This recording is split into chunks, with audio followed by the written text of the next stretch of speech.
Tuhanlah perlindunganku, kendati goncang semesta, Tuhanlah perlindunganku. Baik siang maupun malam gelap, Tuhanlah perlindunganku. Niscaya takutku lenyap, Tuhanlah perlindunganku. Ya Yesus, gunung batu di dunia, di dunia, di dunia. Ya Yesus, gunung batu di dunia, tempat berlindung yang teguh.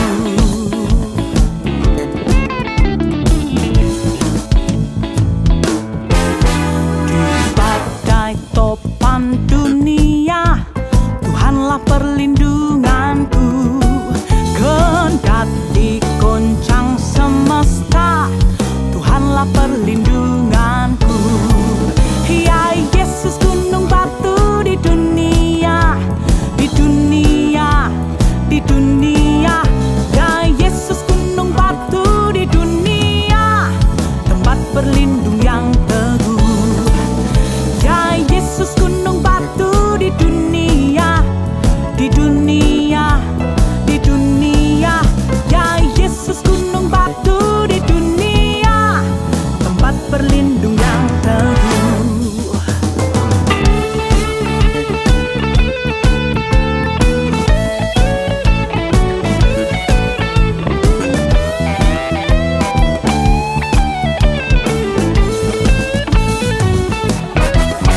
Ya Yesus, gunung batu di dunia, di dunia, di dunia. Ya Yesus, gunung batu di dunia, tempat berlindung yang teguh. Ya Yesus, gunung batu di dunia, di dunia, di dunia. Ya Yesus, gunung batu di dunia, tempat berlindung yang teguh. Ya Yesus, gunung batu di dunia, di dunia, oh di dunia. Ya Yesus, gunung batu di dunia, tempat berlindung yang teguh, tempat berlindung yang teguh, tempat berlindung yang teguh.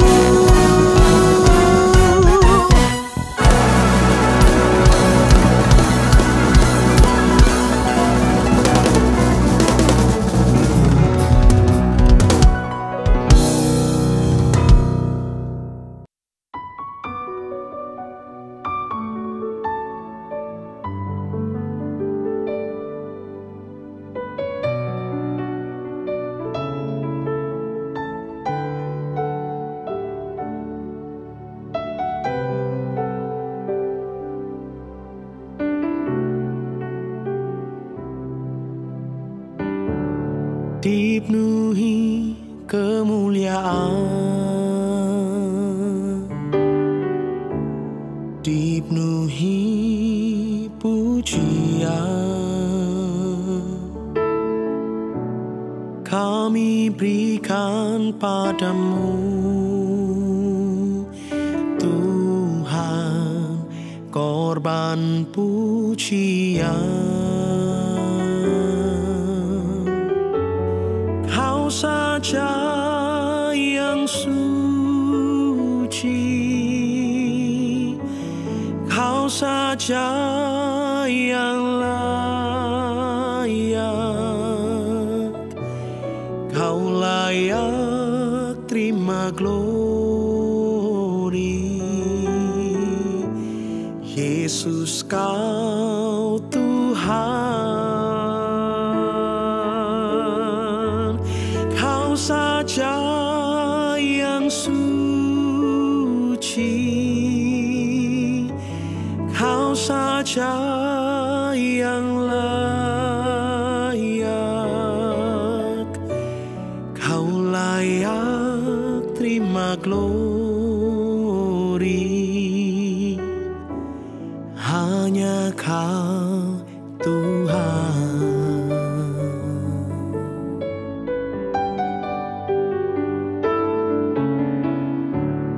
Dipenuhi kemuliaan, dipenuhi pujian kami berikan padamu, Tuhan, korban pujian.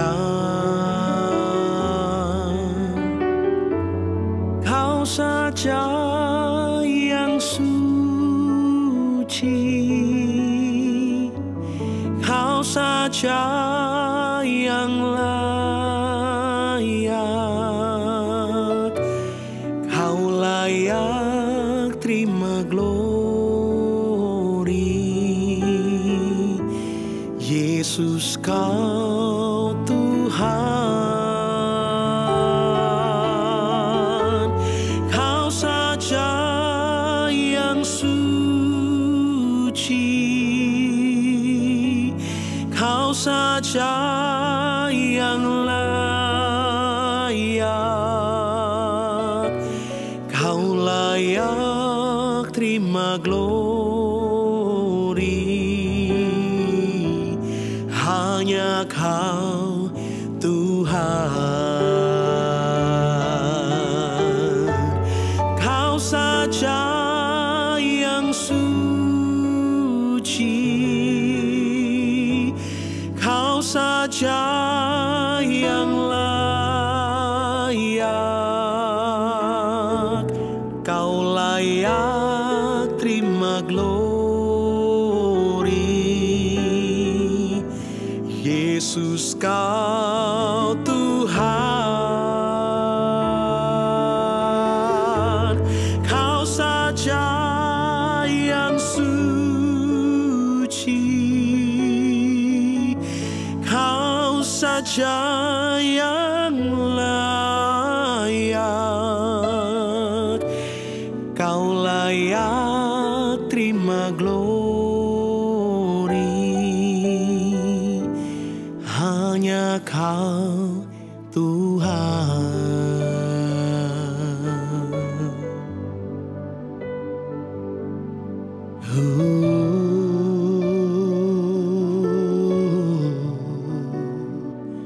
Sungguh Kau layak untuk terima segala pujianku, ucapan syukurku. Haleluya, Kau mulia.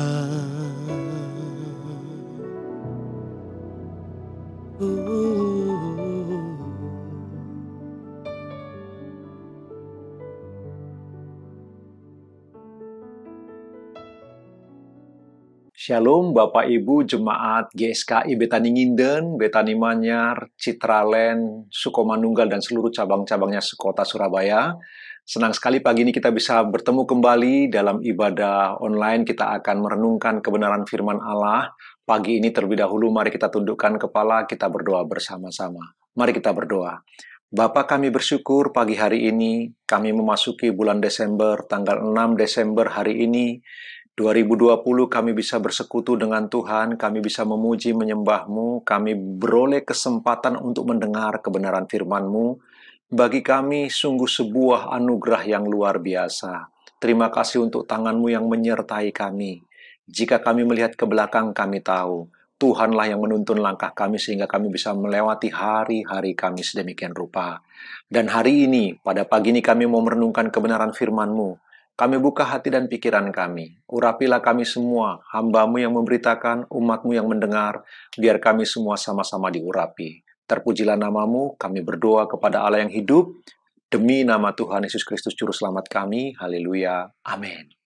Bapak Ibu Jemaat yang dikasihi oleh Tuhan Yesus Kristus, hari ini kita akan merenungkan firman Allah. Kita datang kepada Allah, kita berdoa kepada Tuhan, namun di dalam doa kita perlu waspada. Karena kita akan belajar bersama-sama, bisa saja kita melakukan sebuah aktivitas rohani.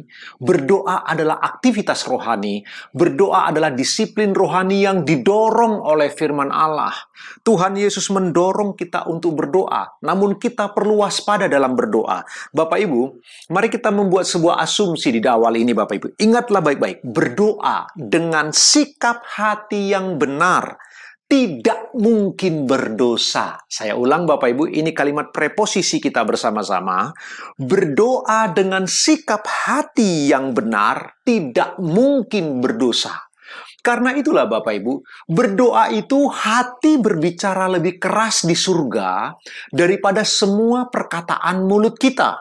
Surga, Bapa di surga, melihat hati kita yang berbicara, hati kita yang bergolak, hati kita yang bergumul begitu rupa. Itulah yang berbicara lebih keras di surga daripada semua perkataan mulut kita. Karena itulah berdoa dengan sikap hati yang benar tidak mungkin berdosa. Nah, teks pengantar kita, walaupun saya tidak akan mengupas dari ayat-ayat ini Bapak Ibu, tapi ada teks pengantar kita yang saya akan bacakan Bapak Ibu. Bapak Ibu boleh menyimak dan membuka Alkitab Bapak Ibu di rumah masing-masing. Dari kitab Yesaya pasal 1 ayat 10 sampai 15. Yesaya pasal 1 ayat 10 sampai 15. Firman Allah berkata demikian. Dengarlah firman Tuhan, hai pemimpin-pemimpin manusia Sodom. Perhatikanlah pengajaran Allah kita, hai rakyat manusia Gomora. Untuk apa itu korbanmu yang banyak-banyak? Firman Tuhan. Aku sudah jemu akan korban-korban bakaran berupa domba jantan dan akan lemak dari anak lembu gemukan. Darah lembu jantan dan domba-domba dan kambing jantan tidak kusukai. Apabila kamu datang untuk menghadap di hadiratku, siapakah yang menuntut itu daripadamu bahwa kamu menginjak-injak pelataran bait suciku? Jangan lagi membawa persembahanmu yang tidak sungguh, sebab baunya adalah kejijikan bagiku. Kalau kamu merayakan bulan baru dan sabat atau mengadakan pertemuan-pertemuan, aku tidak tahan melihatnya, karena perayaanmu itu penuh kejahatan. Perayaan-perayaan bulan barumu dan pertemuan-pertemuanmu yang tetap aku benci melihatnya. Semuanya itu menjadi beban bagiku. Aku telah payah menanggungnya. Apabila kamu menadahkan tanganmu untuk berdoa, aku akan memalingkan mukaku. Bahkan sekalipun kamu berkali-kali berdoa, aku tidak akan mendengarkannya, sebab tanganmu penuh dengan darah. Yang diberkati mereka yang membaca firman Allah, merenungkannya, menyimpan dalam hati serta melakukan kebenaran firman Tuhan dalam hidup mereka sehari-hari. Amin. Bapak Ibu yang dikasihi Tuhan, Nabi Yesaya berkhotbah dengan nada yang begitu keras. Dia sebut pemimpin-pemimpin Israel, raja, para imam, para ahli-ahli Taurat. Dia sebut sebagai hai pemimpin-pemimpin manusia Sodom. Mereka disamakan dengan orang-orang Sodom yang dimusnahkan oleh Allah melalui api. Lalu bangsa Israel disebutnya sebagai manusia orang rakyat Gomora. Dia berkata, perhatikanlah pengajaran Alkitab, hai rakyat manusia Gomora. Orang Israel disebut sebagai Gomora. Jadi Sodom dan Gomora digambarkan oleh Yesaya. Begitulah keadaan orang Israel di mana Yesaya terpanggil untuk melayani Allah, berkhotbah bagi umat Israel. Mereka berdoa, mereka melakukan ibadah-ibadah mereka, tapi tangan mereka penuh dengan darah. Hati mereka penuh dengan kebencian. Itu sebabnya Tuhan berkata, aku payah menanggungnya. Kalau Bapak Ibu baca di ayat-ayat sebelumnya, Yesaya berkata begini. Dia berkata, di mana lagi aku mau pukul kamu? Tuhan mau pukul umat Israel, tapi nggak ada tempat lagi untuk memukul. Sudah penuh dengan borok, sudah penuh dengan luka. Begitu parahnya bangsa ini berbuat kesalahan di hadapan Tuhan. Mereka berdoa, tapi mereka berbuat salah.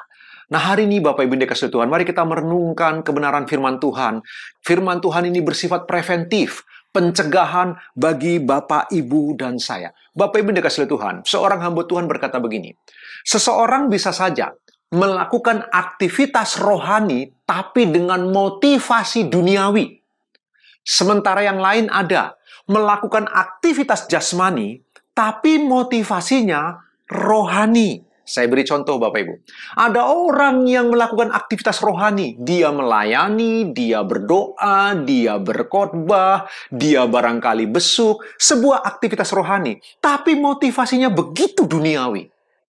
Sebaliknya, Ada orang yang kelihatannya melakukan aktivitas jasmani. Contohnya dia olahraga, dia barangkali nge-gym, dia jalan setiap pagi, jalan cepat, Bapak Ibu. Karena dia tahu tubuhnya telah ditebus oleh kuasa darah Kristus. Nah, tubuh ini juga adalah bait Allah Roh Kudus. Sehingga tubuh ini perlu dirawat, perlu dijaga. Jadi, dia melakukan aktivitas jasmani, tapi motivasinya rohani. Nah, karena itu Bapak Ibu dikasihi Tuhan, berdoa adalah aktivitas rohani. Berdoa, disiplin rohani yang didorong oleh firman Allah. Tapi aktivitas rohani bisa menjadi begitu duniawi jika kita salah melakukannya. Yang pertama adalah kita berdoa tapi tidak mengampuni. Kita datang berdoa kepada Allah, tapi hati kita tidak mengampuni. Hati kita menyimpan sebuah kepahitan, sebuah amarah yang terpendam, sebuah kebencian yang menggelora di hati kita begitu rupa. Tuhan Yesus berkata dalam Markus pasal 11 ayat 25. Injil Markus 11 ayat 25 berkata demikian Bapak Ibu. Dan jika kamu berdiri untuk berdoa, ampunilah dahulu sekiranya ada barang sesuatu dalam hatimu terhadap seseorang, supaya juga Bapamu yang di surga mengampuni kesalahanmu. Jika Bapak Ibu memperhatikan teks lain, Bapak Ibu yang dikasihi Tuhan, Tuhan Yesus berkata, sekiranya ada barang sesuatu dalam hati saudaramu.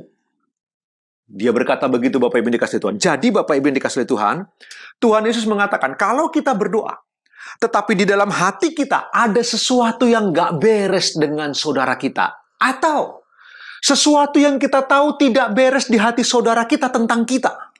Maka kita perlu membereskannya. Kita perlu melepaskan pengampunan. Atau kita meminta ampun jika kita bersalah. Karena kalau kita tidak melakukannya, Tuhan Yesus berkata, jika kamu berdiri untuk berdoa, ampuni dulu. Atau meminta ampun terlebih dahulu. Jika tidak, Bapamu yang di surga juga tidak mengampuni kesalahanmu. Bapak Ibu yang dikasihi Tuhan, kita perlu mewaspadai bagian ini. Kita bisa saja berdoa, tetapi waktu kita berdoa, malah kita berdosa. Kenapa? Karena kita tidak mengampuni, sehingga Allah tidak mengampuni kita. Jika Allah tidak mengampuni kita, berarti tetaplah dosa kita. Tetaplah kesalahan sebuah kesalahan. Karena itu kita perlu memperhatikan bagian ini. Albert Einstein berkata demikian. Orang lemah membalas dendam. Orang yang kuat memaafkan. Orang cerdas mengabaikan. Hari ini saya ingin mendorong Bapak Ibu jemaat yang dikasihi oleh Tuhan Yesus Kristus. Jadilah orang-orang yang kuat. Orang yang melepaskan pengampunan adalah orang yang kuat. Walaupun kita tahu Bapak Ibu, setelah kita mengampuni, bisa saja orang itu berbuat salah kembali. Dan ada orang-orang tertentu yang suka memaafkan kelembutan hati kita. Maksud saya, memanfaatkan kelembutan hati kita, memanfaatkan sifat kita yang pemaaf itu, dibuat mereka sebagai aji mumpung untuk terus-menerus berbuat salah kepada kita. Ada orang-orang tipikal seperti itu. Tapi biar bagaimana Bapak Ibu, nasihat firman Tuhan memberitahu Bapak Ibu, kita perlu melepaskan pengampunan. Walaupun waktu kita melepaskan pengampunan, orang itu mungkin akan berbuat salah lagi. Orang itu mungkin akan memanfaatkan kita dan menganggap kita orang yang lemah. Menganggap kita orang yang tak berdaya. Oh bukan Bapak Ibu. Orang yang mengampuni adalah orang yang kuat. Seperti perkataan Albert Einstein. Dan perhatikan Tuhan Yesus Kristus. Tuhan Yesus adalah pribadi yang maha kuat. Dia mengampuni Bapak, Ibu, dan saya. Peristiwa Natal, kita sedang masuk kepada minggu kedua Advent, Bapak Ibu. Ini minggu Advent yang kedua kita jalani hari ini, waktu tanggal 6 Desember ini. Ini minggu Advent yang kedua. Bagaimana kita diingatkan Kristus mengosongkan dirinya untuk datang mengampuni Bapak, Ibu, dan saya. Walaupun dia tahu. Setelah kita diampuni olehnya, setelah kita ditebus olehnya, setelah dia mati bagi kita, kita masih bikin dosa. Bapak Ibu, ada barangkali hari ini, setelah engkau mendengar firman Tuhan ini, engkau mungkin nanti masih akan bikin dosa. Bapak Ibu, Tuhan tahu. Tapi apakah Tuhan Yesus membatalkan kedatangannya? Apakah Tuhan Yesus membatalkan kelahirannya ke dunia ini? Apakah dia membatalkan kematiannya di kayu salib? Tidak. Dia tahu kita masih bisa bikin dosa. Kita masih bisa bikin salah. Tapi Tuhan Yesus tetap datang untuk mengampuni Bapak, Ibu, dan saya. Jadi Tuhan Yesus adalah pribadi yang maha kuat. Dia mengampuni walau dia tahu ada orang-orang yang aji mumpung, ada orang-orang yang meremehkan kasih karunia, ada orang yang bermain-main dengan pengampunan Allah, ada orang model begitu, dan mereka akan mendapatkan hukuman dari Tuhan. Tetapi poinnya Bapak Ibu, Tuhan adalah pribadi yang kuat, yang bersedia mengampuni, walau kita sering gagal dalam hidup ini. Dan Bapak, Ibu, dan saya harus meneladani Tuhan Yesus, di mana kita harus belajar terus-menerus mengampuni. Karena kalau kita tidak mengampuni, maka waktu kita berdoa, Bapa tidak mengampuni kita.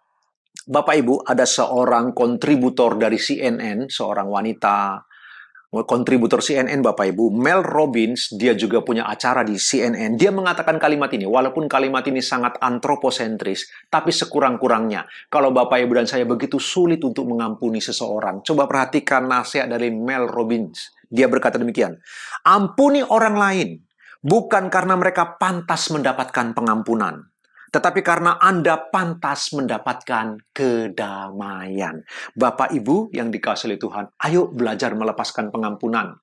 Walaupun mungkin orang itu tidak pantas untuk diampuni, tetapi engkau pantas untuk beroleh kedamaian, engkau pantas untuk beroleh ketentraman. Biarlah hatimu tentram, karena ingatlah pepatah ini Bapak Ibu. Orang yang melepaskan pengampunan, seperti orang yang melepaskan seseorang dari dalam penjara. Dan orang itu adalah dirinya sendiri. Orang yang tidak mengampuni, dia terbelenggu, dia terpenjara, dia diperbudak oleh kebencian dan amarah di dalam dirinya, sehingga hidupnya tidak merdeka. Waktu kita melepaskan pengampunan, kita menjadi orang yang merdeka. Dan ingatlah pepatah Tionghoa itu yang berkata, Bapak Ibu, orang yang tidak mengampuni itu seperti orang yang minum racun dan berharap orang lain yang mati. Tidak mungkin, Bapak Ibu. Kita yang meminum racun, kenapa orang lain yang mati? Tidak mungkin. Karena itu Bapak Ibu, ingatlah baik-baik. Berdoa tanpa mengampuni, itu berarti berdoa tanpa diampuni. Orang yang berdoa tanpa mengampuni, itu berarti dia sedang berdoa tapi tidak diampuni. Sedang melakukan sebuah aktivitas rohani, tapi bersalah di hadapan Tuhan. Karena itu ingat baik-baik Bapak Ibu. Menyimpan dosa, itu berdosa. Dan segera akan melahirkan dosa yang lain lagi dalam tindakan. Orang yang tidak mengampuni, dia menyimpan dosa. Karena tidak mengampuni itu berdosa. Dan kalau kita menyimpan dosa, akan segera melahirkan dosa yang lain lagi. Lalu kemudian akan muncul sebuah tindakan berdosa yang lain. Kita perlu memperhatikan poin yang pertama ini. Ingatlah baik-baik Bapak Ibu. Poin yang pertama, betapa pentingnya mengampuni waktu kita berdoa. Yang kedua Bapak Ibu, berdoa tapi untuk pemuasan hawa nafsu. Berdoa hanya untuk ingin memuaskan hawa nafsunya. Yakobus pasal 4 ayat yang ketiga, firman Allah berkata demikian. Yakobus 4 ayat yang ketiga, atau kamu berdoa juga, tetapi kamu tidak menerima apa-apa, karena kamu salah berdoa. Sebab yang kamu minta itu hendak kamu habiskan untuk memuaskan hawa nafsumu. Keinginan-keinginan dirinya, dia diperbudak oleh keinginan-keinginannya. Keinginan-keinginannya jadi seperti tuan bagi dia, yang harus dipenuhi, yang harus dipuaskan. Maka ini doa yang salah Bapak Ibu. Ini doa yang tidak diinginkan oleh Allah. Ini doa yang tidak sesuai dengan kehendak Tuhan. Perhatikan Bapak Ibu. Orang yang berdoa hanya untuk pemuasan hawa nafsu. Ini jenis doa yang ditujukan untuk kesenangan diri sendiri. Pendek kata, ini cuma tentang dirinya. Pokoknya Tuhan harus jawab keinginan-keinginannya, jawab kemauan-kemauannya, jawab pergumulan-pergumulannya. Jadi sebenarnya Bapak Ibu, dia tidak sedang berdoa kepada Allah. Dia sedang berdoa kepada keinginan-keinginan dirinya sendiri saja, Bapak Ibu. Dia tidak peduli apakah doanya sesuai atau berlawanan dengan kehendak Allah, dia nggak pusing. Apakah doaku ini sesuai dengan kemauan Tuhan? Apakah doaku ini sesuai dengan kehendak Allah? Dia nggak mau peduli. Karena yang diperdulikan hanya hawa nafsu dirinya. Orang seperti ini berdoa tidak mempertimbangkan apakah doanya membawa kebaikan atau keburukan. Dia nggak peduli, Bapak Ibu yang dikasihi Tuhan. Kita perlu berhati-hati, Bapak Ibu. Saya beri contoh, Bapak Ibu. Para penyembah berhala, Bapak Ibu. Ingatlah, semua manusia adalah penyembah. Tinggal siapa yang dia sembah. Apakah menyembah Tuhan yang hidup? Apakah menyembah berhala? Apakah menyembah uang? Apakah menyembah materi? Apakah menyembah keinginan-keinginan diri? Setiap manusia adalah makhluk penyembah. Bapak Ibu dikasihi Tuhan. Nah, coba perhatikan. Orang yang menyembah berhala. Waktu seseorang menyembah berhala, bukan karena dia cinta berhala. Dia menyembah berhala karena dia berharap keinginan-keinginannya dipenuhi oleh berhala yang dia sembah. Jadi seseorang menyembah ilah bukan karena dia mencintai ilah itu, tapi karena dia berharap keinginan-keinginan, hasrat-hasratnya, cita-citanya dipenuhi oleh ilah yang dia sembah itu. Coba bayangkan kalau ada anak Tuhan berdoa kepada Tuhan, bukan karena mencintai Tuhan, bukan karena mengasihi Tuhan, tapi hanya karena keinginan-keinginannya dijawab oleh Tuhan. Hanya karena keinginan-keinginan dikabulkan oleh Allah, karena itulah dia berdoa. Jelas ini sebuah doa yang salah. Kita perlu berhati-hati. Janganlah kita berdoa hanya untuk memuaskan keinginan daging kita. Hawa nafsu merupakan manifestasi dari perbuatan daging yang tak berkenan di hadapan Allah. Bapak Ibu, kita perlu meneladani Tuhan Yesus. Yang kalau berdoa, dia selalu berdoa, kehendak-Mu lah yang jadi, bukan kehendak-Ku ya Bapa. Kita perlu meneladani itu Bapak Ibu. Di dalam hidup ini, mari kita merenungkan poin yang kedua ini. Ketika Bapak Ibu dan saya berdoa, pastikanlah doa kita sesuai dengan kehendak Allah. Mari kita percayakan doa kita itu jawabannya kepada Tuhan yang hidup. Mari kita harus peduli bagian ini Bapak Ibu. Janganlah berdoa hanya untuk memuaskan hasrat-hasrat kita yang begitu dalam. Orang yang berdoa hanya untuk memuaskan keinginan-keinginan dagingnya, sesungguhnya tidak sedang berhadapan dengan Allah. Sesungguhnya dia sedang berhadapan dengan dirinya sendiri. Sesungguhnya dia cuma ingin kesenangan dirinya sendiri. Dia tidak peduli apakah ini menyenangkan hati Tuhan atau tidak. Dan itu tentu bersalah di hadapan Tuhan. Mari kita jauhkan berdoa sambil berdosa yang seperti ini. Kebenaran yang ketiga Bapak Ibu. Bapak Ibu, Mazmur 66 ayat 18 berkata demikian. Mazmur 66 ayat 18, firman Allah berkata, seandainya ada niat jahat dalam hatiku, tentulah Tuhan tidak mau mendengar. Apa itu berdoa sambil berdosa? Berdoa tapi punya niat jahat. Jadi ketika dia berdoa, dia punya niat jahat. Mungkinkah seseorang melakukan aktivitas rohani, berdoa, tapi punya niat jahat? Mungkin Bapak Ibu. Seorang hamba Tuhan bercerita Bapak Ibu, dia tulis di Facebooknya, dia bercerita waktu dulu sekolah Alkitab. Dia mendengar sahabatnya berdoa, seorang hamba Tuhan. Sekolah Alkitab Bapak Ibu, lalu temannya ini berdoa begini Bapak Ibu ini kasih Tuhan, ya Tuhan, mungkin hari ini adalah hari terakhir aku berdoa kepadamu. Setelah ini aku tidak akan pernah mau berdoa lagi kepadamu. Karena engkau mengecewakan aku. Karena engkau tidak menjawab doaku. Engkau tidak menjawab pergumulan-pergumulanku. Karena itu Tuhan, mulai hari ini aku tidak akan pernah berdoa lagi kepadamu. Lalu dia berkata amin. Dan betul Bapak Ibu, mulai hari itu mahasiswa sekolah teologi ini keluar dari sekolah Alkitab. Sampai hari ini terhilang. Tidak pernah lagi berdoa kepada Allah yang hidup. Bahkan mungkin dia telah menyangkal Yesus Kristus sebagai Tuhan dan Juru Selamat. Coba perhatikan. Dia berdoa datang kepada Tuhan dengan niat jahat. Dia marah. Dia mengancam Tuhan. Hanya karena Allah belum menjawab doanya. Belum menjawab pergumulan-pergumulannya, Bapak Ibu. Dia berdoa mengancam Tuhan. Mengatakan hari ini hari terakhir aku berdoa kepadamu Tuhan. Coba bayangkan Bapak Ibu. Seperti si pemazmur katakan, seandainya ada niat jahat dalam hatiku, tentulah Tuhan tidak mau mendengar. Kenapa pemazmur mengatakan begitu? Karena si pemazmur percaya ada orang yang berdoa dengan niat jahat. Dan dia bersyukur, dia berdoa kepada Tuhan tidak dengan niat jahat. Bapak Ibu, saya ingin coba terangkan hari ini Bapak Ibu, bagaimana cara ahli Taurat, orang-orang Farisi, menafsirkan ayat ini. Mazmur pasal 66 ayat 18 ini Bapak Ibu.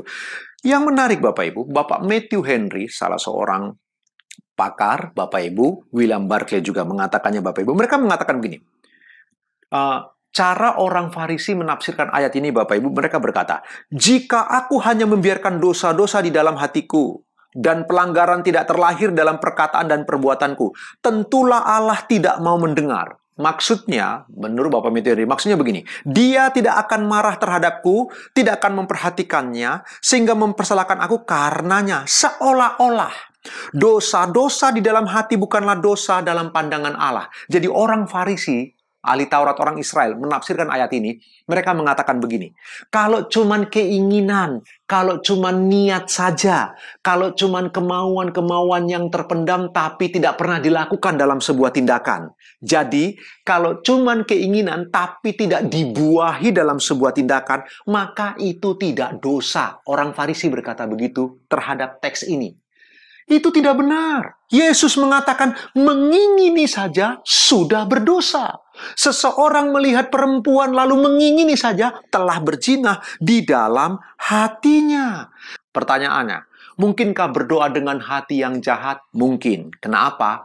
Kondisi hati manusia yang rapuh. Hati kita itu mudah terkoyak. Tak jarang Bapak Ibu kita memendam sakit hati, kita memendam iri hati, kita punya kebencian, ada kepahitan yang berakar, yang membuat kita dapat menaikkan doa dengan niat jahat di dalamnya. Iya, kita rapuh Bapak Ibu. Ditambah lagi, Nabi Yeremia berkata, betapa liciknya hati.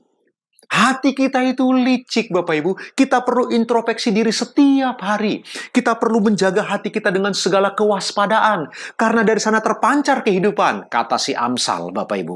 Jadi, karena hati kita yang rapuh, Bapak Ibu, kita perlu berhati-hati waktu kita berdoa. Janganlah berdoa punya niat jahat. Karena Mazmur 24 ayat 3-4 berkata demikian. Siapakah yang boleh naik ke gunung Tuhan?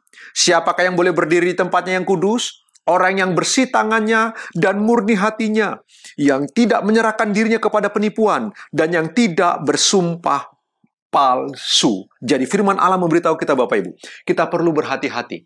Di bagian tubuh kita, ada dua bagian yang paling sulit dijaga kebersihannya. Di luar diri kita adalah tangan.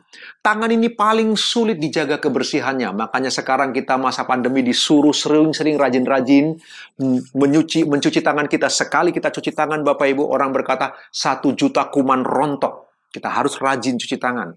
Lalu bagian yang paling sulit dijaga kebersihannya kedua adalah hati. Ini bagian yang paling sulit untuk kita jaga.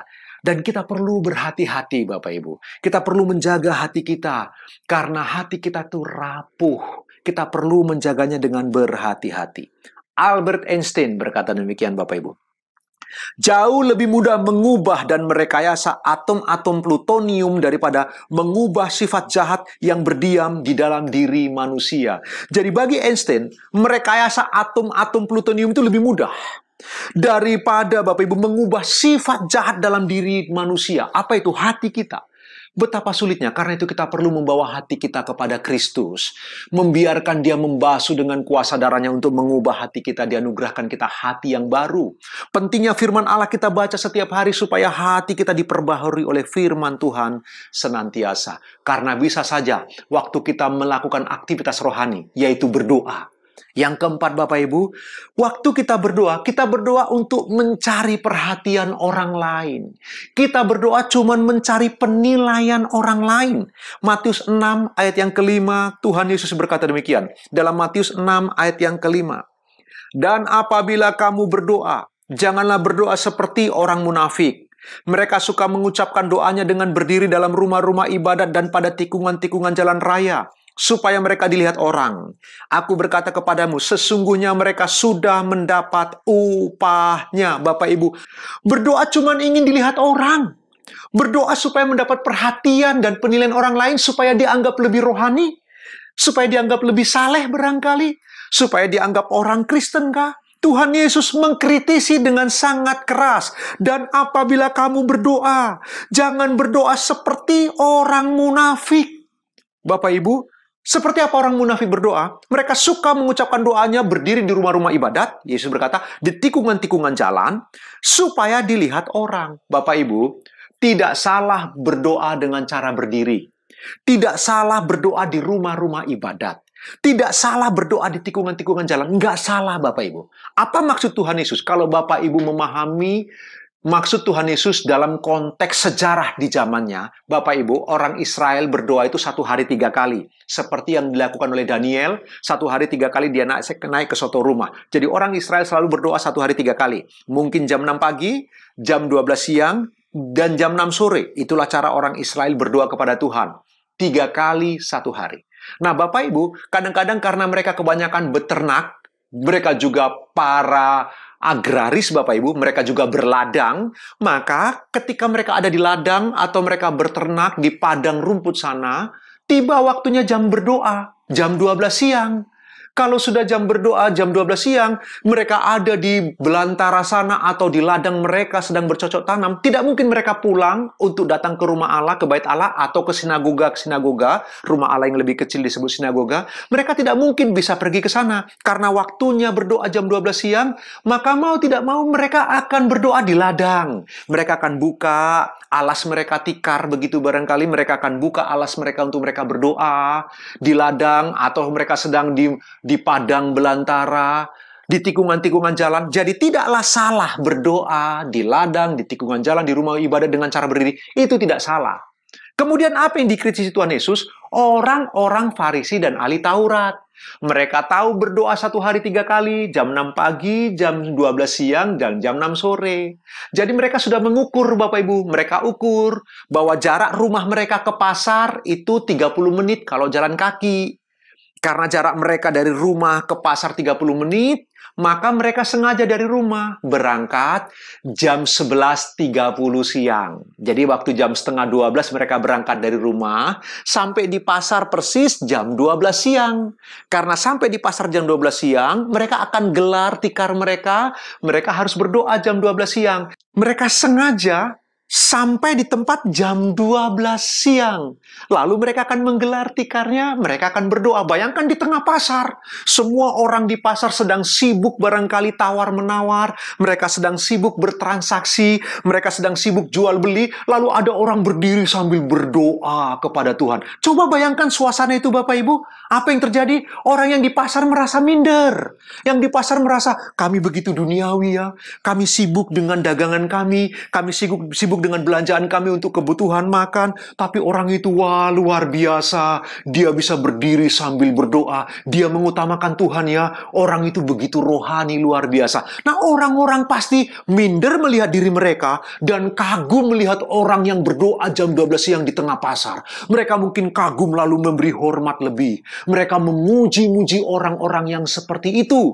Tapi Yesus berkata apa? Orang itu telah mendapat upahnya. Orang seperti itu cuman pamer, berdoa cuman pamer, supaya dilihat orang. Dan Yesus berkata, mereka sudah dapat upahnya. Sesungguhnya mereka cuman pamer, dan berdoa pamer, itu berdosa Bapak Ibu yang dikasihi Tuhan. Karena itu, ingatlah baik-baik, Tuhan Yesus mengajarkan kita, bagaimana rahasia berdoa. Rahasia berdoa adalah berdoa dengan rahasia. Tapi orang-orang ini berdoa sengaja pamer. Yang seperti inilah yang dikritisi oleh Tuhan Yesus. Inilah orang yang berdoa sambil berdosa, Bapak Ibu. Kita perlu berhati-hati, Bapak Ibu. Janganlah kita berdoa supaya dinilai orang bahwa kita rohani. Janganlah berdoa supaya kita dianggap kita jadi orang Kristen yang taat. Supaya kita dinilai orang seperti itu. Tidak boleh, Bapak Ibu yang dikasihi Tuhan. Itu tidak benar. Yesus mengkritisi orang yang berdoa seperti itu. Barangkali kita nggak berdoa seperti itu, tapi coba bayangkan Bapak Ibu, kalau kita melihat di Facebook, Bapak Ibu yang dikasihi Tuhan, ada banyak orang berdoa di Facebook, ada orang pamer kalau dia sedang berdoa puasa, ada orang pamer kalau dia sedang berdoa di panti asuhan, ada orang pamer di Facebook kalau dia sedang berdoa atau memberi sesuatu kepada orang-orang tertentu. Kita pamer di media sosial. Bapak Ibu, kita perlu berhati-hati. Mungkin kita tidak seperti orang Farisi, tapi kalau kita kemudian pamer di Facebook bahwa kita sedang berdoa, kita sedang beribadah, coba kita renungkan, apa bedanya dengan orang Farisi? Apa bedanya dengan ahli Taurat, Bapak Ibu yang dikasihi Tuhan? Kita perlu berhati-hati. Ingatlah baik-baik, doa yang didengar oleh Allah adalah doa dari hati yang paling dalam, di tempat yang tersembunyi. Tidak perlu pamer. Tuhan tahu hati kita. Tuhan tahu pergumulan-pergumulan kita. Yang terakhir Bapak Ibu, Lukas 18 ayat 11 sampai 12. Injil Lukas pasal yang ke-18 ayat 11-12 firman Allah berkata demikian.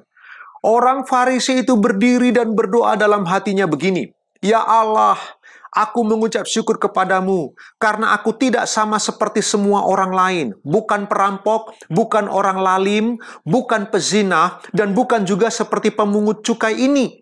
Aku berpuasa 2 kali seminggu, aku memberikan 1/10 dari segala penghasilanku." Bapak Ibu, kita perlu waspada bagian ini. Ingatlah baik-baik, waktu kita berdoa, kita sedang merendahkan diri di hadapan Allah yang Maha Tinggi. Kita diajarkan, Bapak Ibu, perhatikan Tuhan Yesus. Kalau kita baca Filipi pasal 2 ayat 6 dan 7, Dia yang adalah Allah mengosongkan dirinya. Ini sekali lagi minggu Advent yang kedua, kita memperingati peristiwa kedatangan Kristus yang pertama, Bapak Ibu.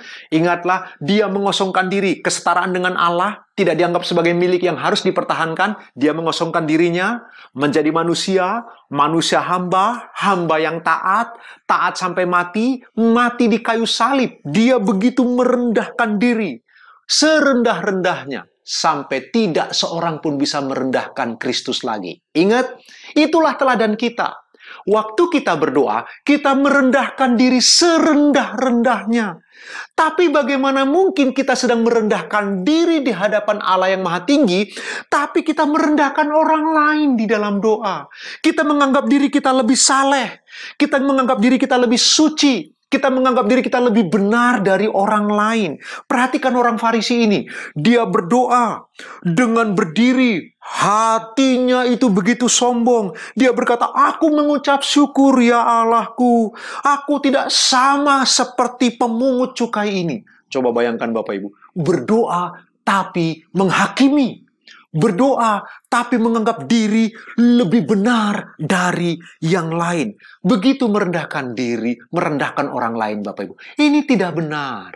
Bapak Ibu yang dikasihi Tuhan, ayo kita renungkan bagian ini bersama-sama. Jangan kita berdoa seperti orang Farisi dan ahli Taurat. Berdoa hanya untuk merendahkan orang lain.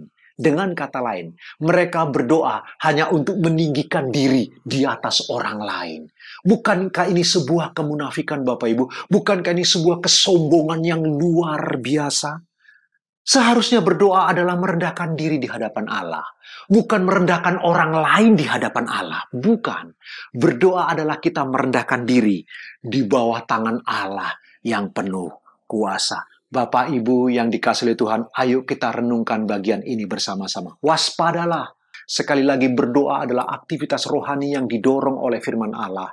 Berdoa adalah aktivitas rohani yang diminta oleh Tuhan Yesus Kristus, diperintahkan oleh Tuhan Yesus Kristus. Dan ingatlah, berdoa adalah kegiatan agamawi yang baik, yang sehat, yang kita harus melakukannya secara disiplin, karena ini bagian disiplin rohani yang penting bagi hidup kita.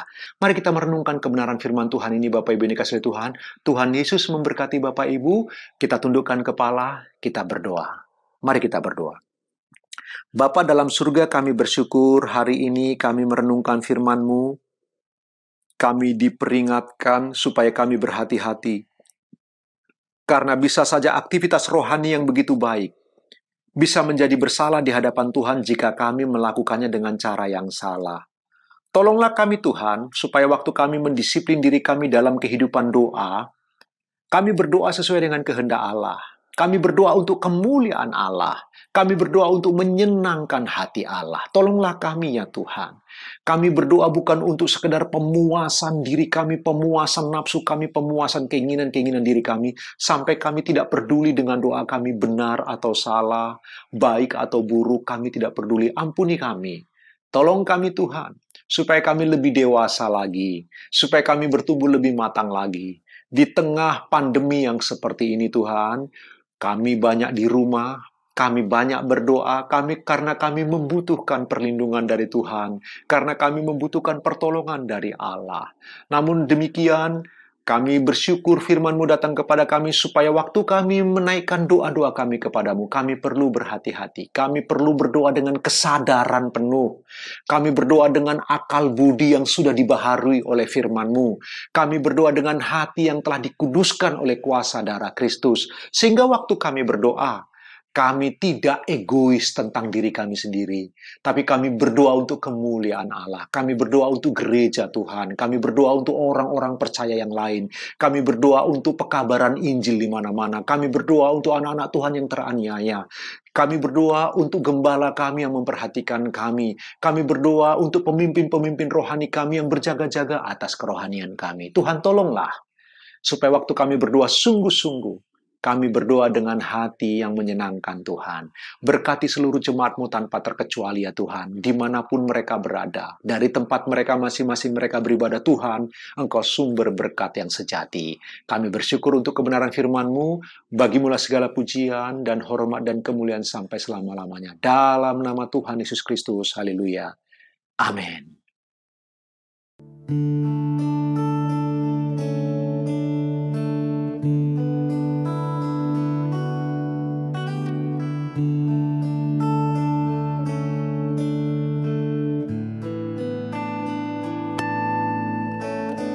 Bila kau rasa gelisah di hatimu, bila kelam kabut tak menentu dirimu, ingat masih ada seorang penolong bagimu.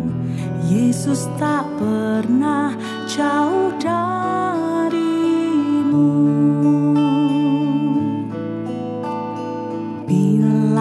Cobaan menggodai hatimu, bila sengsara menimpa keadaanmu, ingat Yesus takkan pernah jauh darimu.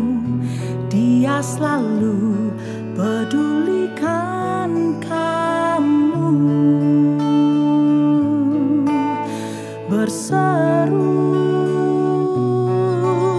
memanggil namanya, berdoa Dia akan segera menghampiri dirimu. Percaya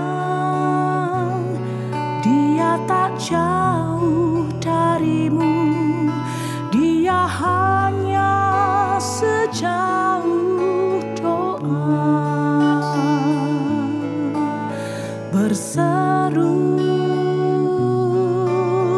memanggil namanya, berdoa Dia akan segera menghampiri dirimu. Percaya Dia tak jauh darimu, Dia hanya sejauh doa. Berseru memanggil namanya, berdoa Dia akan segera menghampiri dirimu. Percaya Dia tak jauh darimu, Dia hanya sejauh